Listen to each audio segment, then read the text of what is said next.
Club. Last time we read in the chapter called Maiden, Voyage, where the children went onto the raft that they built for the first time. And we have a conversation between Con and the other children where she tells them that she has a photographic memory. Okay, Fred looked around, surprised. Con hadn't struck him as the volunteering sort. I've got a photographic memory, actually, she said. Really? Asked Leela, fascinated. You mean you see pictures? Do you remember everything that way, or only some things?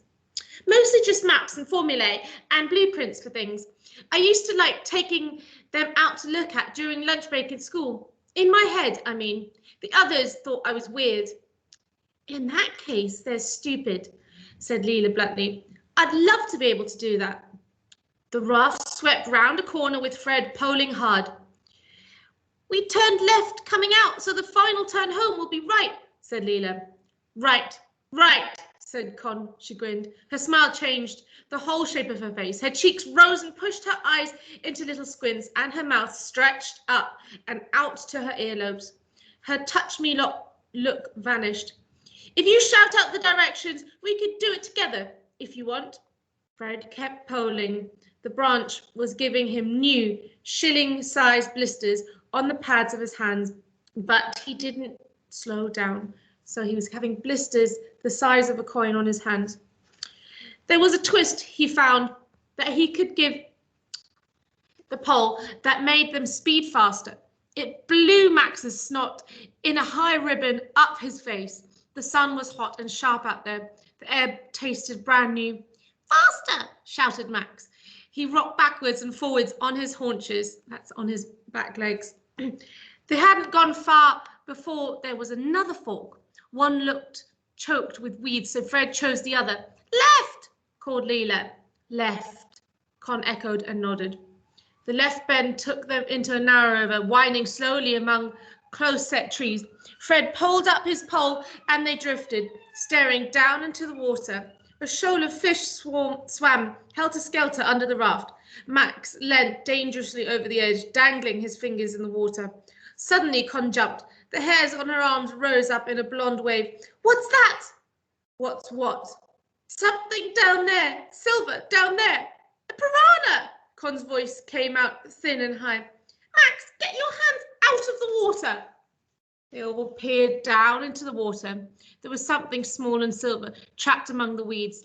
It's not moving, said Fred. What is it? Said Con. I think it's not alive, said Leela. A dead piranha? Said Con. It's a silver box, said Leela. It's hard to tell. It's probably just a trick of the light.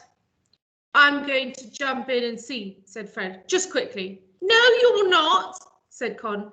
Leela was very softly, took hold of his wrist. Don't, she whispered. It wouldn't be clever.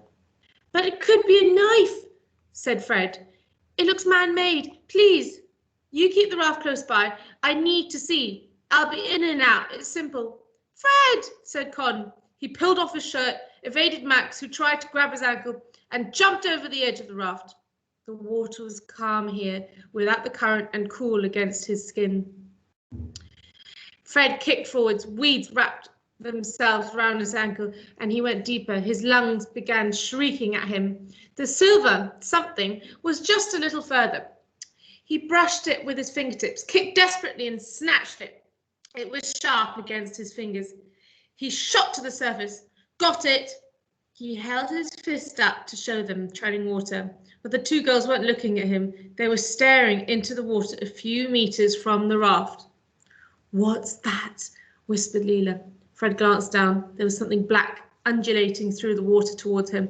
Fred gasped, swallowed a mouthful of water, and began to choke. An eel, said Max brightly. An electric eel, said Leela. Swim, screamed Con. She snatched the pole and tried to steer towards Fred, jabbing the branch into the water. Leela held out her hand over the edge of the raft. Fred swam the distance to the raft faster than he ever moved in his life. He launched himself onto it. The raft tipped drunkenly under his weight. Con threw herself to the opposite end to stop it overturning, and Leela Leela's hands grabbed at him. They were small but surprisingly strong as he hauled himself up. Fred lay on his stomach, gasping for breath, staring into the water. The eel was immense, means very big. It looked like a deep grey snake, as long as a grown man, winding in and out of the weeds. Leela sucked in breath and some of her own hair. Oh, wow, she breathed. It wasn't just fear in her voice, it was fascination too. Are eels dangerous? Asked Con. I don't know, but if you call someone an eel, gasped Fred, coughing. His heart was trying to break out of his chest. He swallowed. It's not a compliment, so maybe. They are. Very, said Leela. They pass an electric current through the water to shock their prey and then eat them. They probably wouldn't be able to kill something Fred-sized, but for Max, it would be different. She was shaking. She picked up the pole and very slowly, so as not to risk tipping them all in, began to guide them away from the eel and away from the canopy of trees. What was it down there? Asked Con. Here. Fred opened his fist. It was a rusty rectangle made of tin, coloured silver with blue swirly writing. It's an empty sardine tin, said Con, her voice full of disgusted disappointment. That's all. Yes, said Fred. He rubbed at the rust on the tin and closed his fingers tightly around its jagged edge. A sardine tin in the wildest place in the world. That's all. Okay, so that's the end of that chapter. Looking forward to reading more tomorrow.